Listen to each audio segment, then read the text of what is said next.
Hapa nazungumzia sasa hivi namna ya kuzuia kujamba wakati wa kuvumbulana. Kwa sababu kujamba wakati wa kuvumbulana inaweza kuwa sio tatizo hasa kama inatokea mara chache, lakini kama ni tatizo linalojirudia kila mnapovumbulana, basi hakikisha unaona ama unakwenda kuonana na daktari kupata ushauri na vipimo na kujua chanzo cha tatizo lako.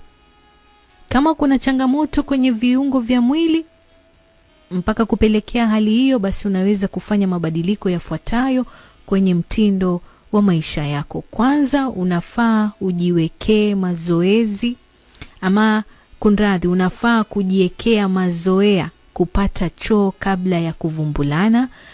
Lakini pia unafaa kupunguza matumizi ya vyakula vinavyozalisha gesi. Unafaa kupunguza matumizi ya vinywaji kama soda na vyakula vya ngano.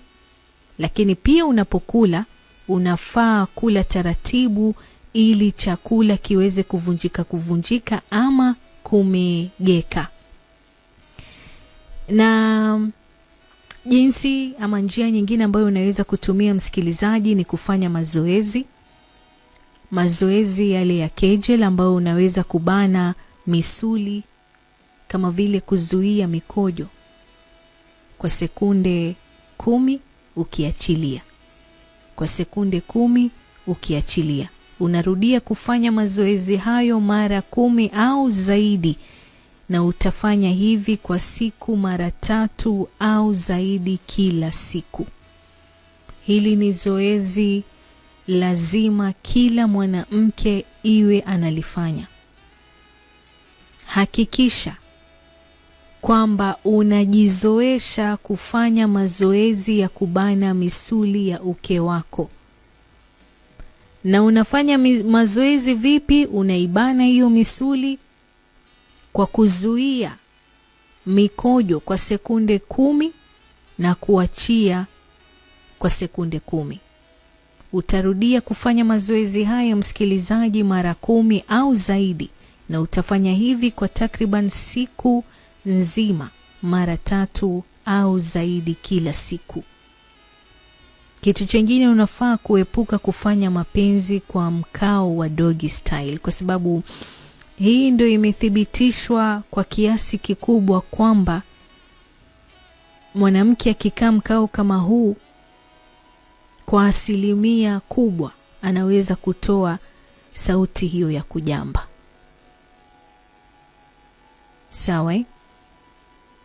Unaweza kutumia, manake inasemekana doggy style ndio iko katika hatari zaidi mwanamke kujamba wakati wa kuvumbulana. Lakini badala yake tumia mkao wa kifo cha mende. Yaani unafaa kutumia missionary style. Unafaa kukaa mikao inayochochea gesi. Sawa? Kuingia kwenye uke wako.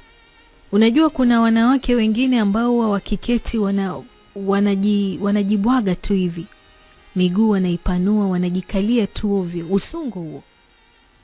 Mwanamke akikaa lazima abane maguu.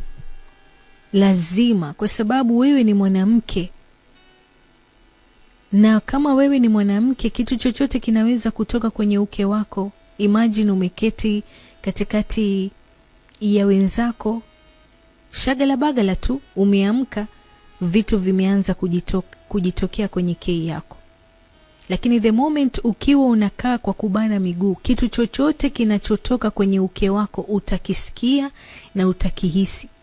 Itakuwa rahisi wewe kupata usaidizi kuliko yeyote yule ambaye anajikalia shagala bagala. Kwa hivyo tafadhali epuka kukaa mikao inayochochea gesi nyingi kuingia kwenye kipochimanyoya chako. Lakini pia kufanyiwa upasuaji kwa kuimarisha misuli, hatari sana. Kwa sababu kuna nyonga zingine ambazo ziko lege. Sasa kunao wanawake ambao wanafanyiwa operation, wanafanyiwa upasuaji ili waimarishe misuli yao ambayo inaendana kushikana na hizo nyonga. Sawa eh? Lakini pia nataka nizungumzie kuhusiana na dalili ambazo ni hatari kwa K kutoa sauti ya kujamba. Endapo uke unajamba na unapata dalili ambazo itakuwa nazitaja hapa, ni vyema kuwahi hospitali msikilizaji, manake uke kujamba na kutoa harufu kali ama harufu ambayo wewe mwenyewe ukisikia unaanza kufunga pua, basi tafadhali seek medical advice. Lakini ukiwa na dalili ya kutokwa na kinyesi au mikojo kwenye kipochi manyoya, ukiwa na dalili ukiwa na maambukizi ya vijidudu ukeni, basi jua uko katika hatari ya wewe kuwa na uke wa kutoa sauti ya kujamba. Na hawa vidudu wanatokea wapi, ama maambukizi ya vidudu vinatokea wapi ukeni? Manake utajiuliza, mimi Mash Baby najisafisha vizuri kama unavyostahili ama kama vile unavyotueleza tujisafishe, lakini mbona bado uke wangu napata maambukizi? Kwenye kujisafisha kwenye haja kubwa unajisafishaje? Kwa sababu huenda ikawa unajisafisha kwa kutoa chini na kupeleka juu.